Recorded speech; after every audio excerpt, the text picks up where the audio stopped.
തിരുവമ്പാടി ദേവസ്വം പ്രതിനിധികൾ ഇപ്പോൾ മാധ്യമങ്ങളെ കാണുകയാണ് തത്സമയം.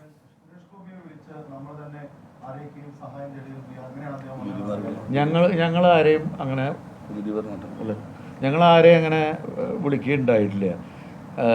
അദ്ദേഹം അവിടെ പറഞ്ഞു ഇങ്ങനെ സെക്രട്ടറി ഇങ്ങനെ വിളിച്ചു പറഞ്ഞു എന്ന് പറഞ്ഞു. പക്ഷെ ഞങ്ങളൊക്കെ അവിടെ ഒരുമിച്ചാണ്ടായിരുന്നു, അവിടെ ഒരുമിച്ചാണ്ടായിരുന്നു.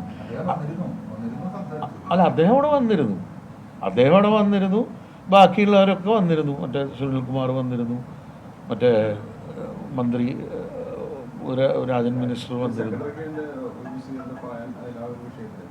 അല്ല, ഈ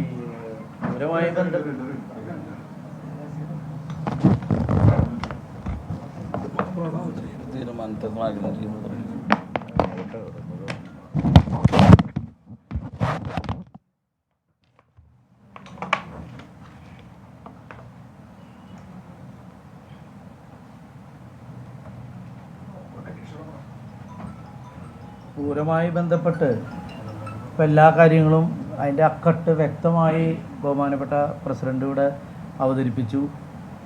എന്നാലും അതിലൊരു ചെറിയൊരു ക്ലാരിഫിക്കേഷൻ കൊടുക്കേണ്ട ചുമതല എനിക്കുള്ള കാരണമാണ്. അതായത് ബഹുമാനപ്പെട്ട സുരേഷ് ഗോപി അവരുടെ ഞാൻ നേരിട്ട് വിളിച്ചു എന്നാണ് ഒരു മാധ്യമത്തിൽ അദ്ദേഹം പറഞ്ഞതായിട്ട് കേട്ടു. അതൊരു തെറ്റാണെന്നാണ് എനിക്ക് പറയാനുള്ളത്.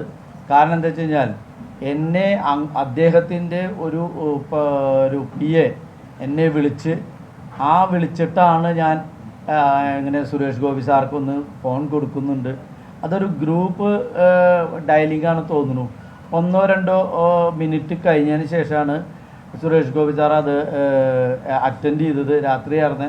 അപ്പോൾ ഇങ്ങനെ സുരേഷ് ഗോപി സാർക്ക് സംസാരിക്കണമെന്ന് പറഞ്ഞപ്പോൾ സ്വാഭാവികമായും പ്രശ്നങ്ങൾ ഇങ്ങനെ നിറഞ്ഞു നിൽക്കുന്ന സമയത്ത് ഇവിടുത്തെ കാൻഡിഡേറ്റ് അയാൾ സംസാരിക്കുമെന്ന് പറഞ്ഞപ്പോൾ ഞാനത് ഓക്കെ എന്ന് പറഞ്ഞു. ഞാനത് സംസാരിക്കാമെന്നും പറഞ്ഞു.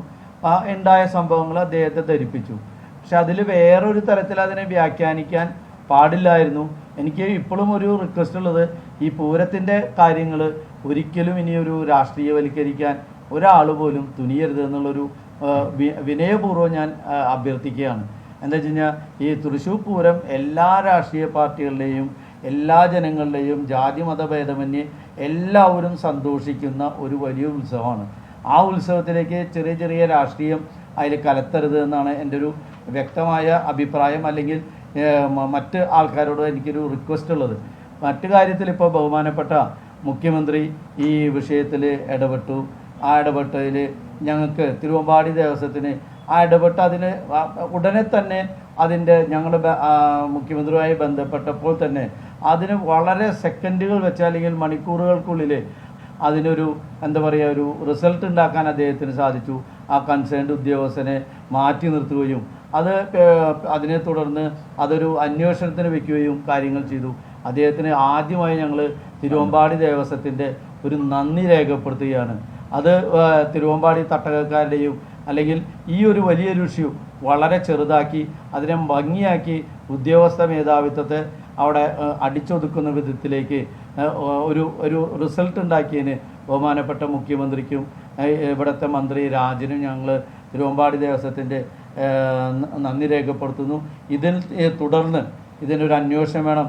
ഏറ്റവും കാതലായ വിഷയം സാമ്പിൾ ദിവസം 17-ാം തീയതി എക്സിബിഷൻ്റെ കൗണ്ടറിൽ തൊട്ട് തന്നെ അപ്പുറത്ത് തന്നെ ഞങ്ങളുടെ ഓഫീസ് ഉണ്ടായിട്ടും ആ ഓഫീസിൽ ഞങ്ങൾ എക്സിബിഷൻ്റെ പ്രസിഡൻറ്റും സെക്രട്ടറിയും മറ്റ് കമ്മിറ്റി മെമ്പർമാരിരിക്കുമ്പോൾ ധനലക്ഷ്മി ബാങ്കാണ് ഈ കൗണ്ടർ നടത്തുന്നത്. ആ ധനലക്ഷ്മി ബാങ്കിൻ്റെ കൗണ്ടർ സ്റ്റാഫിനെ നിർത്തിവെക്കാനും അത് പിന്നീട് അറിയിക്കുന്ന വിധത്തിലേക്ക് ഒരു ചരിത്രത്തിലുണ്ടാവാത്ത ഒരു സംഭവമാണ്. കിഴക്കേ അതായത് വടക്കുനാഥൻ്റെ കിഴക്കേ ഭാഗത്താണ് ഈ എക്സിബിഷൻ നടക്കുന്നത്, പടിഞ്ഞാറ് ഭാഗത്താണ് ഈ സാമ്പിൾ വെടിക്കെട്ട് നടക്കുന്നത്. ഒരു ബന്ധവുമില്ല. ആ ബന്ധമില്ലാത്ത സാഹചര്യത്തിൽ പോലും ആ എക്സിബിഷൻ അടയ്ക്കാൻ പറഞ്ഞു. അതേപോലെ പൂര ദിവസവും ഇതേ പ്രശ്നം തന്നെ ഉണ്ടായി. അത് ഒരു ഒരു ഒരു കീഴ്വഴക്കമായിട്ടാണ് തോന്നിയിട്ടുള്ളത്. ഈ ചരിത്രത്തിൽ ഇതുവരെ അങ്ങനെ ഉണ്ടായിട്ടില്ല. അതിൻ്റെ കാരണത്തിൽ എന്താ വെച്ച് കഴിഞ്ഞാൽ ഇതുവരെയുള്ള ഞങ്ങൾ അതിൻ്റെ സ്റ്റാറ്റിസ്റ്റിക്സ് സാമ്പത്തികമായുള്ള സ്റ്റാറ്റിസ്റ്റിക്സ് നോക്കിയപ്പോൾ പകുതി കളക്ഷനാണ് അന്ന് വന്നിട്ടുള്ളത്. പകുതി കളക്ഷനാണ് അന്ന് ഇതുവരെയുള്ള ഒരു 10-40 ലക്ഷം രൂപയോളം നമുക്കതിൽ നഷ്ടം വന്നിട്ടുണ്ട്. അതൊരു എന്താണ് ഇതിനൊരു ചേതോവികാരം, എന്താണ് ഇതിനുണ്ടായ കാരണങ്ങൾ എന്നുള്ളത്, എക്സിബിഷൻ ക്ലോസ് ചെയ്യാനുള്ള ആ വികാരം എന്താണ് എന്നുള്ളത് ഇവിടെ നേരത്തെ ചോദിച്ചു. ഇതിലെന്തെങ്കിലും ഗൂഢാലോചനയുണ്ടോ എന്നുള്ളത്. തീർച്ചയായിട്ടും ആ ആലോചനയുടെ ഒരു ഭാഗമാണ് തോന്നുന്നു. എക്സിബിഷനേക്ക് അടയ്ക്കണമെങ്കിൽ ആ ഗൂഢാലോചനയുണ്ട്. അതേപോലെ ഞങ്ങൾ മുഴുവൻ സമയവും എല്ലാ മീറ്റിങ്ങിലും ആവർത്തിച്ച് പറഞ്ഞിരുന്ന കാര്യമാണ്. തൃശ്ശൂർ സ്വരാജ് റോഡിലേക്ക് വരുന്ന 19 റോഡുകളാണ് സ്വരാജ് റോഡിലേക്ക് വരുന്നത്. ഈ 19 റോഡുകളും കട്ട് ചെയ്തു, ബ്ലോക്ക് ചെയ്തിരിക്കുകയാണ്. 19 റോഡുകളും ബ്ലോക്ക് ചെയ്ത് വെച്ച് ബാരിക്കേഡ് വെച്ച് ബ്ലോക്ക് ചെയ്ത് കഴിഞ്ഞാൽ എന്താണ് അങ്ങോട്ട് കിടക്കാനുള്ളത്? ആ ബ്ലോക്ക് ചെയ്തതിൽ നമ്മൾ ലോക്കൽ പോലീസിൻ്റെ ആൾക്കാരുണ്ടെങ്കിൽ. തൃശ്ശൂർ പൂരം പോലീസ് ഇടപെടൽ വിവാദമായതിന് പിന്നാലെ തിരുവമ്പാടി ദേവസ്വം ബോർഡ് പ്രതിനിധികൾ സംസാരിക്കും.